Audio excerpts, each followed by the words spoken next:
आता ज्या म्हशी आहेत तुमच्या त्यांना खाद्य काय दिलं जातं? खाद्य म्हणजे वैरण का? हा, वैरणीत काय दिलं जातं, खुराकात काय दिलं जातं? खुराकात भुसा, गोळे पेंड, सरकी हम्म. हे असतं.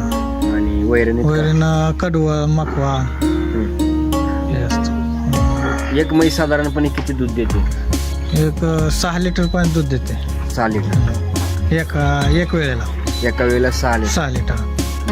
आणि ह्याचं दूध वाढीसाठी तुम्ही काय म्हणजे दूध टिकून राहण्यासाठी काय म्हणजे वेगळं करताय का? नाही काय वेगळं आहेच. शेतकऱ्यांना ह्या व्यवसायाविषयी तुम्हाला काय सल्ला द्यायचा आहे, काय संदेश द्यायचा? ह्या म्हशी माणसासारख्याच असतात, बरं. त्यांना वळण चांगलं असतं. म्हणजे घरातले अशा- फॅमिली मेंबर असल्यासारखं असल्यासारखं जरी सोडून दिली तरी कुठं घर सोडून जाणार नाहीत, बरं. माणसापाशीच थांबणार. म्हणजे दूध त्यावर जीव लावू शकतो आपण. जीव लावू शकतो, जसं माणसानं जीव लावला असं ते हां. राहणार.